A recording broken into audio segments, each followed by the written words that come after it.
नमस्कार, मैं हूं राकेश और आप मुझे सुन रहे हो टैक्स जंक्शन पे। तो दोस्तों, कुछ दिन पहले हमने आपको बताया था कि होम मिनिस्ट्री की तरफ से एक ऑर्डर आया है डिजास्टर मैनेजमेंट एक्ट के तहत, जिसमें उन्होंने बोला था कि सारे कंपनी, शॉप्स, एस्टेब्लिशमेंट अपने एम्प्लॉयज़ को 100% वेजेस देंगे लॉकडाउन पीरियड में।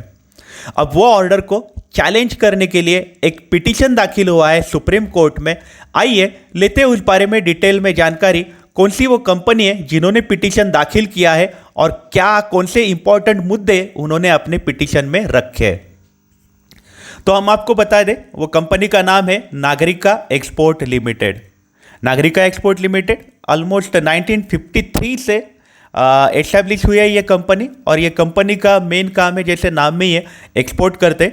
ये एक्सपोर्ट करते प्लास्टिक कोटेड एल्यूमिनियम, स्टील के टेप्स या फिर टेक्सटाइल्स, कॉटन, ऐसी चीज़ें एक्सपोर्ट करते, और इनका टर्नओवर $60 मिलियन पाया गया। ये बड़ी कंपनी है नागरिका एक्सपोर्ट कंपनी। तो इन्होंने अपने पिटीशन में क्या क्या लिखा था, लेते हैं डिटेल में जानकारी। तो कंपनी ने ऐसा बोला है कि ये हमारा लॉकडाउन हुआ 25 तारीख को, और अब हम पिटीशन दाखिल कर रहे हैं, तो अब तक हमारा लॉस हो चुका है 1.5 करोड़ का। लॉकडाउन के बाद अब तक उन्होंने लॉस इतना सहन लिया है। उन्होंने साथ ही साथ बोला है कि क्या सेंट्रल गवर्नमेंट या स्टेट गवर्नमेंट को कोई ऐसी पावर है, वो भी डिजास्टर मैनेजमेंट एक्ट के तहत, कि प्राइवेट कंपनीज को बोले कि आप अपने एम्प्लॉयज़ को 100% सैलरी दोगे। उन्होंने साथ ही साथ ऐसा बोला कि ये लॉकडाउन जो है ये अगर बढ़ता जाएगा, क्योंकि अब ये ऑलरेडी एक्सटेंड हो चुका है, तो इसमें हमारे लॉसेस है वो मल्टीप्लाई होने वाले हैं, मतलब 1.5 करोड़ के लॉसेस और बढ़ने वाले हैं। तो उसमें हम अनसस्टेनेबल हो जाएंगे, हमारा बिजनेस बंद गिर सकता है। उन्होंने एकदम क्लियरली एक चीज़ बोली है कि ये जो ऑर्डर पास करी है होम मिनिस्ट्री ने और महाराष्ट्र गवर्नमेंट ने, ये इलीगल है और अनकॉन्स्टिट्यूशनल है। उन्होंने बोला है ये आर्टिकल्स को वायलेट करता है 14 और 19 articles under of constitution of India. घटना के खिलाफ है। घटना में जो आर्टिकल्स है 14 और 19, उसके खिलाफ ये पास किया गया है। उन्होंने कोर्ट को ऐसा भी रिक्वेस्ट करी है कि जब तक आप ये पिटीशन का कोई रिजल्ट ना दो, तब तक आप हमें अनुमति दो कि हम अपने एम्प्लॉयज़ को 50% ही सैलरी पे करें। उन्होंने अपने पिटीशन में ऐसा भी बोला है कि अगर हम बंद गिर गए, हमारा बिजनेस बंद कर गया, अनसस्टेनेबल हो गए, लॉकडाउन ऑलरेडी एक्सटेंड हुआ है, उसके बाद लॉकडाउन एक्सटेंड हुआ तो, और हमारे लॉसेस मल्टीप्लाई होते गए, तो ऐसा हो सकता है हम बंद गिर गए तो हमारे कारण बहुत सारी जिंदगियां खराब हो सकती है। मतलब उनका कहना है कि बहुत सारे लोगों का जॉब ही चला जाएगा अगर हमने उनको अब फुल सैलरी पे करी तो, और अगर जॉब चला जाएगा तो उनका लाइवलीहुड पे उनको बहुत ही असर होने वाला है। उन्होंने ऐसा भी बोला है कि नेशनल डिजास्टर मैनेजमेंट अथॉरिटी और नेशनल एग्जीक्यूटिव कमेटी जो है बनी है, वो सेक्शन 7 और 10 के तहत रिस्पेक्टिवली बनी है।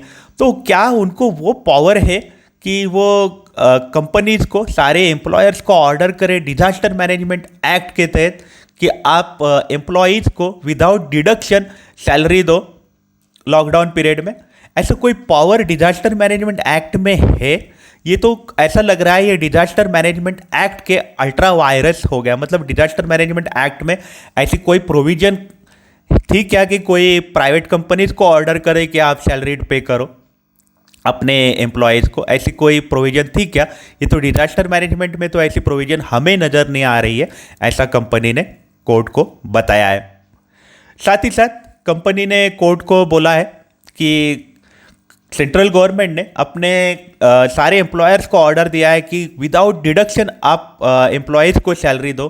क्या ये फिजिबल है? मतलब क्या सच में ऐसा माना गया है कि एम्प्लॉयर्स के पास इतने सारे पैसे रहेंगे और वो अपने एम्प्लॉयज़ को लॉकडाउन पीरियड में सैलरी दे पाएंगे?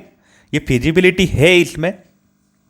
साथ ही साथ उन्होंने ऐसा बोला है कि हमें ये डायरेक्शन से वो वेग लग रहा है, क्योंकि उनका कहना है कि हमें ही क्लैरिटी नहीं हो रही है ये ऑर्डर कौन से एम्प्लॉयर्स के लिए पास हुआ है।